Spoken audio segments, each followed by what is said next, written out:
Pittsburgh's best sports show is about to begin. Call us or tweet us. We've got things to talk about on the Ireland Contracting Nightly Sports Call. Thank you very much, Ken. Welcome to the Ireland Contracting Nightly Sports Call. I'm your host, Josh Taylor, in tonight for Bob Pompiani. Pleased to be joined in studio. Columnist for the Pittsburgh Post-Gazette, also writer extraordinaire, if I do say so myself. Gene Collier joins me in studio. Gene, much appreciated. I hope you don't take this the wrong way. Please. But I missed you. I missed you too, Josh. We haven't been on the show together in a long time. It's been a good while. Look forward to it. Yeah. So, how you been? Excellent. Good.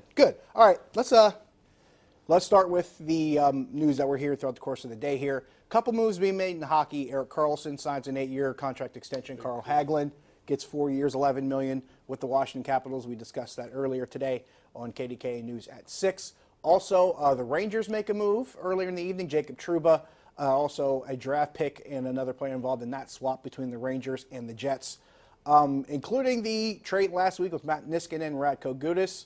And also the Penguins making their own trade with Olli Maatta going to Chicago. It looks like the entire Metro Division has been busy, Gene. So here's a question I'll ask you. And I've talked to a couple different people about this. From what Jim Rutherford's been saying, we knew there were going to be changes made. Olli Maatta looks like the first of those changes. He talked today with Ron Cook and Bob Pompiani about looking at the cap hits between those two players, Olli Maatta, Jack Johnson. Maatta was the bigger cap hit. They moved that. So when you look at it now, what's the next logical step for you as far as what you see the Penguins doing next? Because we know trades are still a possibility. The draft's in 4 days. Free agency is in 2 weeks. What's the next step in your opinion? Well, I mean, they add a forward in the Maatta trade, so that gives them a little bit more speed, or more of the kind of speed that Mike Sullivan likes to deploy. And I think they're still very strong at defense, so I think the next move will be similar to this one. Now, I don't think they'll move one of their top 7D, but whatever kind of machination it turns out to be, I think it will add another forward and another really speedy forward. And there was some discussion during the course of the day, some rumors, if you will, that the Penguins might be willing to part with that first-round pick that they have. So that's something that kind of comes into play also. Also, Pirates had the day off today after a 10-game road trip. They come back home. They face Detroit tomorrow, 2-game set with the Tigers. Then another off day on Thursday. 2 off days in a week. That's rare for the Pirates. And then they have San Diego coming to town for the weekend. So we have 3 straight series against teams that are either at the bottom or near the bottom of their respective divisions, kind of like the Pirates. And this was a topic that was brought up during the course of the weekend when we were talking about the Pirates and the Marlins. Gene, just how important is it for you, knowing that this team has done well against some of the lesser teams in the league?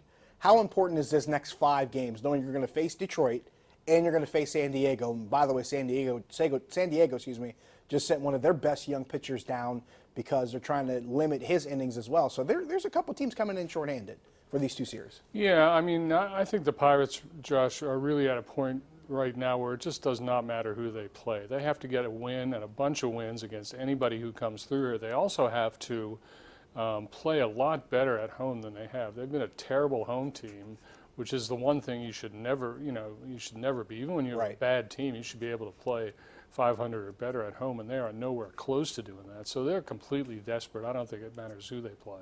Now, with that said, this is another thing that's been discussed quite a bit the past couple of days. The lineup that they used in Miami with Kevin Newman 1, Brian Reynolds 2, Starling Marte 3, Josh Bell 4, Colin Moran 5. It's paid off some dividends. We've seen pretty much those are their 5 best hitters right now as far as what these guys are doing and how they've hit in the past, have few to several weeks in Josh Bell's case. But as far as this lineup goes, and we're not talking about guys that should be moved because I know that's been a discussion. Matter of fact, what we'll do is we'll take a break, we come back, and I'll get Gene's thoughts on A, this lineup and what they do moving forward. B, Trevor Williams is supposed to return in the next couple days. And C, we'll try to figure out just what kind of pulse Gene has right now as far as this team and what he's thinking in the next week or so. So we'll take a break. We'll be right back. Ireland Contracting Nightly Sports Call is brought to you by Ireland Contracting, celebrating 25 years as Pittsburgh's #1 home exterior expert in roofing, siding, windows, and gutters, where honesty and